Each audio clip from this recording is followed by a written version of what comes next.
Mount Baker, rising to elevation 10,781, is an active, heavily glaciated stratovolcano near the U.S.-Canada border in Washington. Mount Baker is also home to the second longest standard continuous ski descent in the continental United States. Most seasons, one is able to ski 8,000 vertical feet from the summit. Vertical feet is the measure from the base of the mountain to the summit going straight up. 8,000 vertical feet dwarfs every resort in the U.S., including Aspen and Park City. No resort comes close. The indigenous peoples of the Pacific Northwest call it Komakulshan, meaning white sentinel.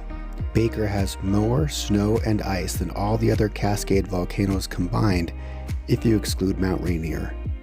Mount Baker is a storm magnet and holds the distinction of being possibly the snowiest place on planet Earth with a world record 1,140 inches. That's more than 95 feet recorded in the 1998-99 season. This snow magic happens because Baker rises to almost 11,000 feet, only 30 miles from the Pacific Ocean. Here is a look at the standard railroad grade and Easton Glacier climb and ski descent we did in mid-May 2023. Okay, here we are, coming up to snow, getting started. Here we are crossing the bridge. Come on through. Just trailhead. This is called Schreiber's Meadow. The summer route leaves the eastern drainage and cuts up through the forest until you get up near the beginning of the railroad grade. But in winter conditions, when the creeks are well bridged with snow, you can continue up the belly of the eastern drainage all the way nearly into camp.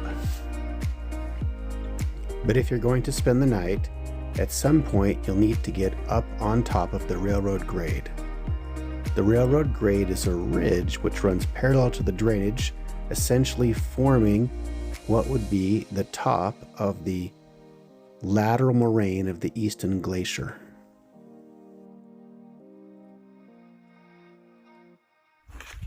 We've gotten on top of the railroad grade by skinning before, but this year we decided to take a more direct, steeper route and just boot up the lateral wall to the top of the railroad grade.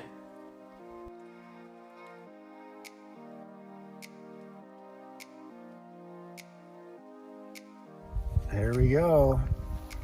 What a view. Sure glad I brought my blue pad.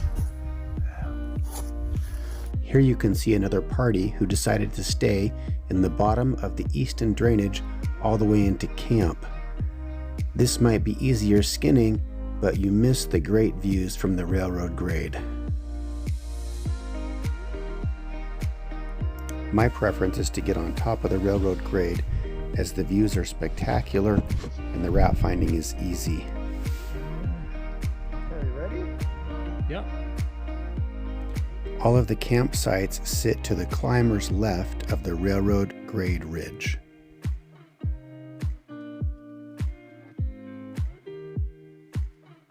Moving up, railroad grade.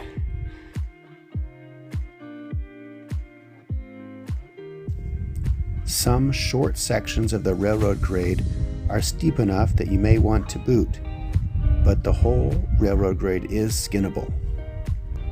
There's a party coming down.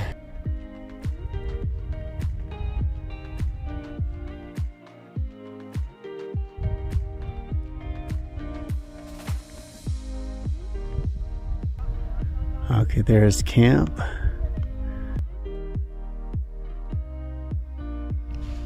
Our debate had been whether to attempt the 8,000 vertical feet in one big push as a single long day, or whether to break up the trip with an overnight in Sandy Camp.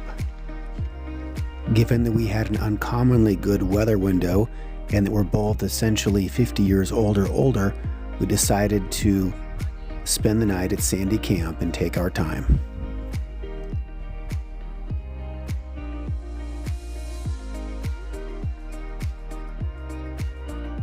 Here you can see the sunlight shimmering over the Pacific in the distance. Being above tree line as the sun starts to go down is magical. The warm light spills out over the snow and the glaciers. It's an experience you really have to be there to appreciate. John's gonna take a picture with the tripod. Wind's kicking up. Time to go to bed. Ready? Yeah, go ahead and walk by. What? I said go ahead and walk by.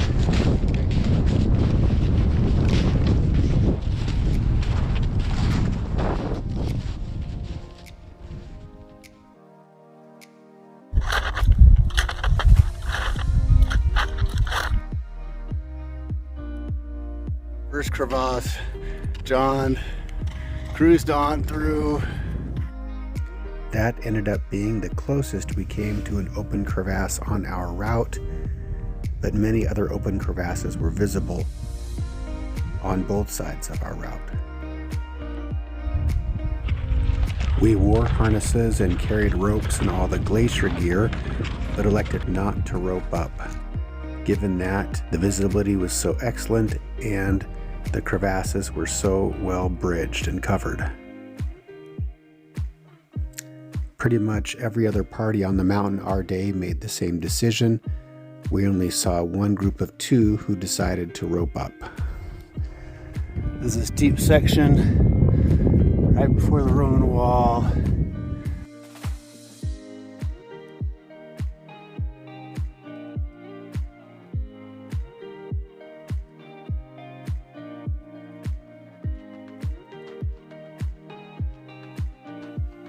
Climbing beyond Colfax Peaks, the next major landmark is Sherman Peak and Sherman Crater.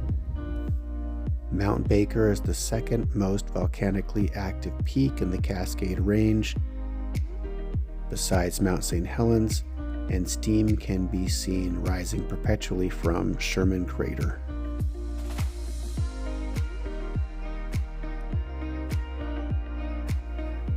Above Sherman Crater, you find the Roman Wall, which is the crux of the climb.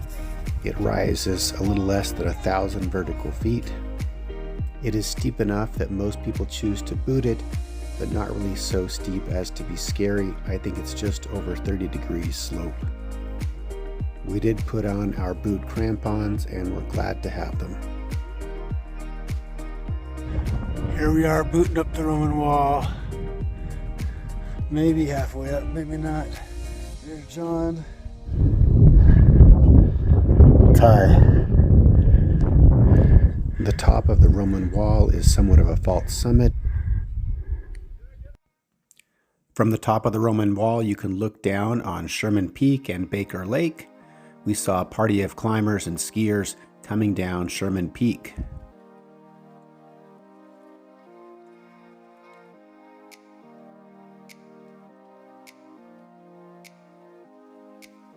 The true summit of Mount Baker is just a little higher. Yeah. Ah, all right, good job. Yeah, we did it. The Baker summit is an unimpressive knob with no exposure, but the views are spectacular. Now it's time to ski 8,000 vertical feet.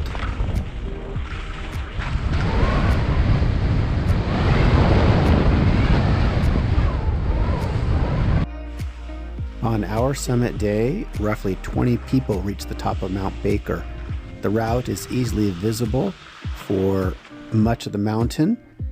There were only a couple people coming down as we were headed up. Most of us were all on the Roman Wall at roughly the same time.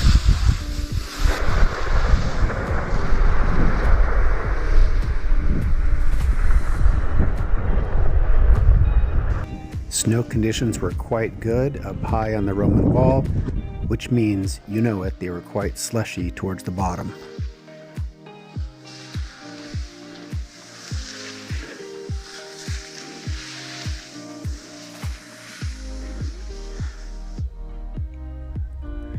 Okay, John is off the Roman Wall.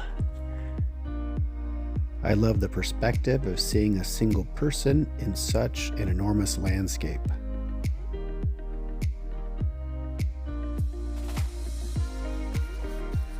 All right, John!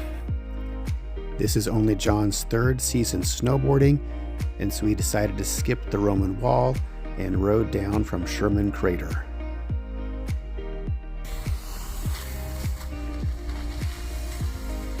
It's quite a feat to learn to snowboard and ride a mountain like Baker at more than 50 years old. From the toe of the Easton Glacier to the bottom of the Roman Wall, the average slope is 24 degrees, which is steep enough to be fun skiing, but not difficult in any way. Yep. We are relatively conservative and skied down within sight of the boot track the entire way. It's tempting to ski out over the open, beautiful, untracked slopes in other directions. But the crevasse fall risk is real, and we chose to only ski a route we knew was safe as we had traveled up it earlier the same day. We both carried the full complement of crevasse rescue gear with rope, harnesses, and other equipment, as well as avalanche gear with beacons, probes, and shovels, and fortunately didn't have to use any of it.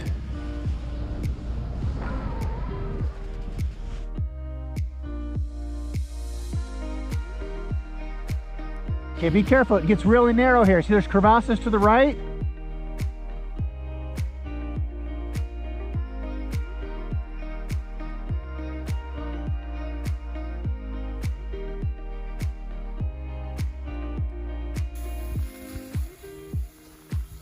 We had to be careful with our route as we needed to leave the Easton drainage and cross back over railroad grade to get to camp. We were not interested in having to backtrack and travel uphill. We got packed up. John's trying to hydrate before we head on down. There she is. Big day. Everything at and below camp is off the glacier, and there is no crevasse risk.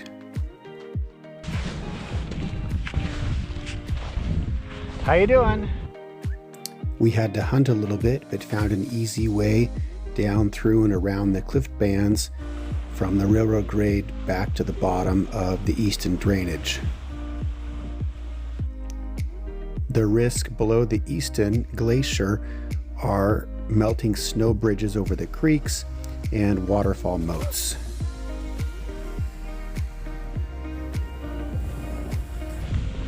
All the way until roughly Schreiber's Meadow, we saw only 2 parties. How are you guys? Pretty slushy. Yeah.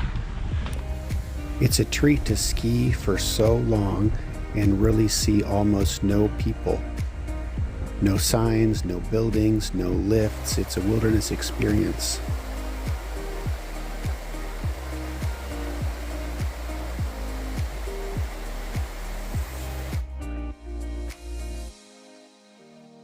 Yeah.